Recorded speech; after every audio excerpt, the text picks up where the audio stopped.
Welcome back to this week's discussion about Kenya's politics. Allow me to start by paying my respects to a great man who we buried a few days ago, Professor George Magoha, former Cabinet Secretary for Education, and a big man in whatever standard you use. I had the privilege of working with Professor Magoha when I was the Vice Chair of the Parliamentary Committee on Education and Research. And everything you have read about him, everything you have heard about him is true. He was a man with intense focus.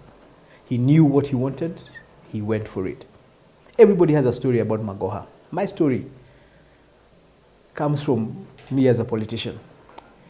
One of the things you don't know about politicians, or one of the things you know about politicians, is that we have an ego issue.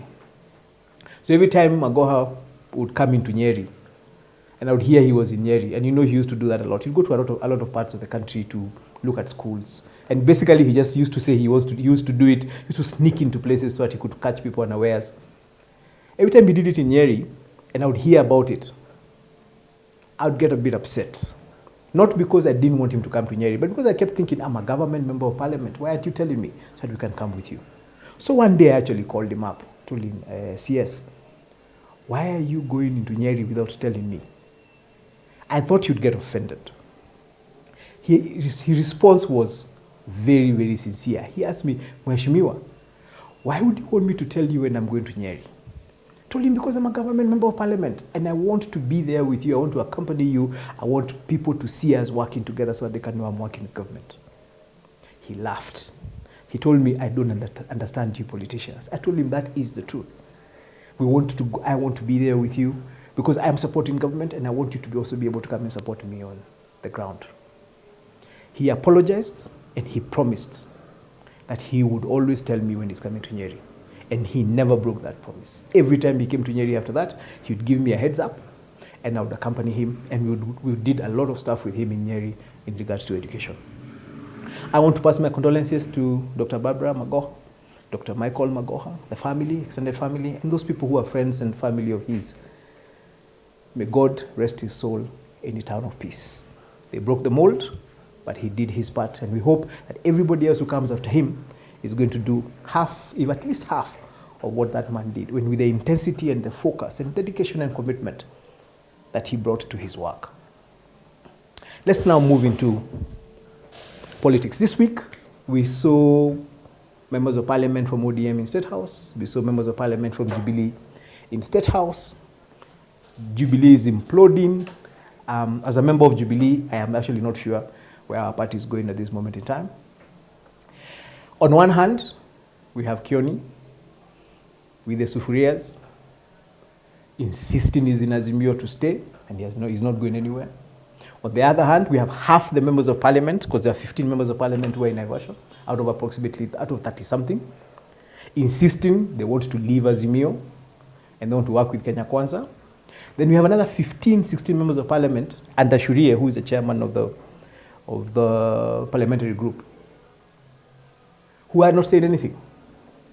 And as a member of Jubilee outside elective politics, and I know I speak for many people, I'm not sure where we are right now. Are we in Azimio? Are we in Kenya Kwanza? Are we a third force? Exactly where are we? Over the weekend, when our party leader, President Uhuru Kenyatta, was in Siaya, we heard him say that his party leader is Raila Odinga. And that just added to the confusion of where we are right now. Because the party leader, Raila is the party leader of ODM, party leader of Azimio coalition. So when Uhuru Kenyatta says Raila is his party leader, then that means that his party Jubilee is in Azimio. But then I asked myself, so what happens to people like Sabina and Kanini and the people who are in Naivasha saying that they want to get out? Are they speaking on their own behalf? Are they speaking on behalf of the president? Is it that we are now dysfunctional as a political party? And which is sad, because as I've said before, the reason that Jubilee performed so dismally in the last election was because of the dysfunction, the confusion.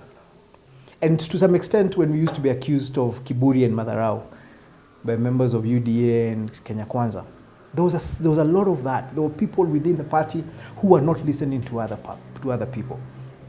It looks like we haven't learned anything.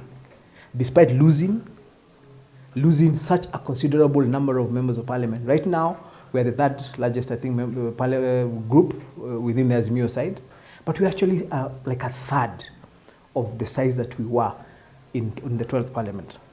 But we are still struggling. Even with this small group, we're not even being able to bring ourselves together and work with a common interest. And the question I keep asking myself sometimes is, who is leading our party? Who is making decisions of our party? Who should we listen to? I listen to Kioni and I hear what he's saying. Then I hear Sabina insisting that Kioni doesn't call anybody. So there has been no consultation within the party. I look at Kutunyi, who is the Deputy Secretary General to Kioni, saying one thing against what Kioni, the Secretary General, is saying. I want to ask, as a member of Jubilee, we paid a price to be members of Jubilee, and that was a painful price that we paid. We could have left Jubilee, and most probably our fortunes would have been different had we left Jubilee. But we stuck with Jubilee to the last minute. Despite the confusion, despite the dysfunction, and we haven't left. We still haven't left this party. But we need clarity, we need direction. And I guess I also need to very respectfully ask my party leader, Uhuru Kenyatta, to step up and give clarity. Where are we supposed to go? And he shouldn't just say this in political rallies. He needs to convene the National Executive Committee and tell them where we need to go. Let them have a conversation. Let them ask themselves, are we better off in Azimio, continuing to work in Azimio? Are we better off working with government? Or are we better off creating a third force? But really, it would be very, very sad for the amount of sacrifice that went into this party for it to collapse. Because at the rate we are going, we will not last very long. My colleagues, former colleagues who left, who didn't make it back, have already started writing resignation letters to the party. Some of the people who are in office right now feel disillusioned with where the party is, and I have talked to a few of them. This confusion that exists within elected members of parliament, that exists within officials, national party officials, that exists, the discohesion, the lack of cohesion between the national officials of this party is creating despair, and is just playing into the field of our competition. Remember, political parties are all in competition. Everything that Jubilee has lost has benefited somebody else. And we need to ask ourselves, yes, we can sit down and decide we're going to work with Kenya Kwanza because they are the government. And nobody actually runs to be in opposition. Everybody runs to be in government. But can we make that a decision that has been discussed candidly, emotions aside, and ask ourselves all the way from the party leader, are we better off in Kenya Kwanza or working with Kenya Kwanza? Alternatively, are we ready to be in opposition? Do we have the commitment? Are we willing to make the sacrifices to be in opposition? These are the things that we need to do, and we need clarity, we need direction. Because at this rate, we're going to give up on this party, and it will be very, very, very sad. I don't want to give up on Jubilee, and I want to be able to continue challenging my party, because I put a lot of my time, a lot of my resources, and my political career into this party. I wouldn't want it to go up to have been worthless. So I really, really, really want to urge the national leadership of the Jubilee Party to step up. My party leader, former President Uhuru Kenyatta, my National Secretary General, Kioni, because, I mean, the decision that was made has to be ratified, so he's still the Secretary General. My former colleagues who are in office right now, who are elected in office right now. I want to ask Shurie, who is a parliamentary group chair, Abdi Shurie, the Member of Parliament for Balambala. I want to ask the members of parliament who are elected in Nairobi, in Northeastern, in other parts of the country. We have 33 members of parliament. That's still a very tidy group. It's a very strong caucus. If it is united, they need to decide, are we in government? Are we in opposition? Are we a third force? Whatever decision is made, let it be communicated to the rest of us so that we know, so that we will stop fighting within ourselves. It's very untidy for us to be fighting within ourselves as a party. So I really want to ask for that direction, and I think we deserve when we make this request, some of us make this request as stakeholders who have paid the price to be in this party.